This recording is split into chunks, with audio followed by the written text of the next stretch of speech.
तो हेलो दोस्तों, सबसे पहले मेरे को बताओ आप सब कैसे हो। सबसे इम्पोर्टेंट है आपका तबीयत। अगर आपका तबीयत अगर सही होगा तो आप कुछ कर पाओगे। अगर तबीयत सही नहीं होगा तो आप पढ़ ही नहीं पाओगे। तो सबसे इम्पोर्टेंट है आपका तबीयत। तो उसके बाद मतलब एक बहुत अच्छे से बात करने वाला हो, बहुत अच्छी चीज़ जो कि मिलता है आपका हॉलीडेज़। जो संडेज़ वगैरह होते हैं ना, जो मतलब सीरियस एस्पिरेंट है वो किसी भी दिन छुट्टी नहीं करते। संडे को सोचते मैं कैसे मेरा ज़्यादा बैकलॉग हुआ है, मैं कैसे क्लियर करूँ।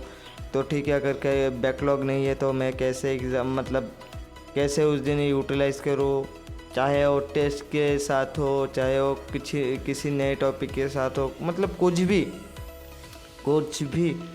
अगर ठीक है आपका बैकलॉग हो रहा है ठीक है, लेकिन मेरे हिसाब से नहीं होने से बहुत बेहतर है। ठीक है, तो आप ऐसे ट्राई करो कि बैकलॉग ना हो। अगर हो रहा है तो आप संडे को बैकलॉग का टाइम दो।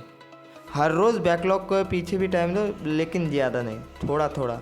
और हाँ, आपको अगर ज़्यादा बैकलॉग हो रहा है, बहुत ज़्यादा, तो संडे आपके लिए बेस्ट है। संडे को दिन सुबह से लेकर शाम तक ट्राई करो कि एनी हाउ मेरा बैकलॉग क्लियर हो पाए। और एक चीज़, आपको अगर किसी भी टॉपिक पर मतलब किसी भी प्रकार के डाउट हो रहा है तो उस सब्जेक्ट को देखो, उस टॉपिक को देखो। फ़िलहाल मेरे हिसाब से सुनिए, इस वक्त आपको वन शॉट के पीछे ना भागते हुए नॉर्मल वीडियोस के पीछे जाना मेरे हिसाब से बेहतर है। अगर आप वन शॉट के पीछे अभी जाओगे कि नहीं, फ़ायदा नहीं होगा, क्योंकि अभी बहुत ज़्यादा टाइम, वन शॉट में बहुत ज़्यादा टाइम लगते हैं। एक वीडियो मिनिमम 3 घंटे, 4 घंटे, 5 घंटे, 6 घंटे भी होते हैं। तो मेरे हिसाब से अभी तो वन शॉट स्टार्ट मत करो। जनवरी से फरवरी 2 महीने आप वन शॉट के पीछे दो। जनवरी 1 से स्टार्ट करके जनवरी 31, देन फरवरी 1 से लेकर फरवरी 28 और 29 जो भी हो, उस हिसाब से आपको टाइम दो।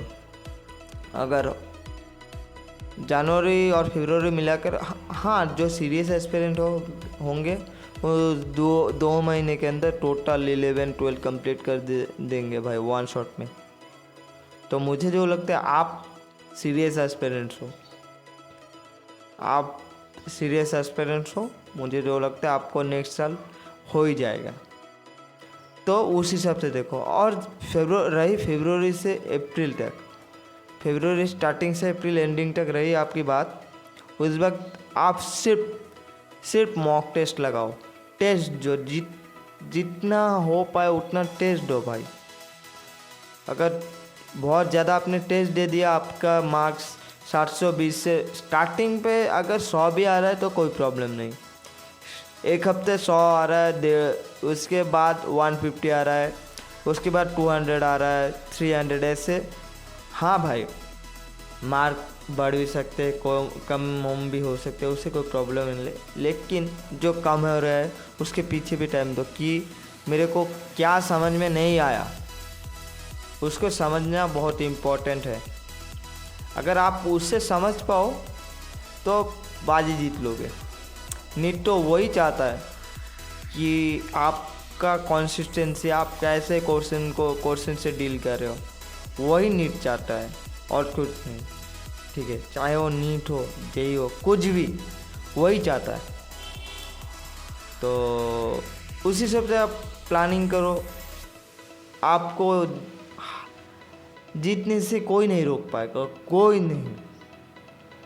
नहीं, चाहे आप जो भी हो, आपको जीतने से कोई नहीं रोक पाएगा। तो फिलहाल के लिए मिलते हैं नेक्स्ट वीडियो में किसी एक नए टॉपिक के साथ। चलो बाय।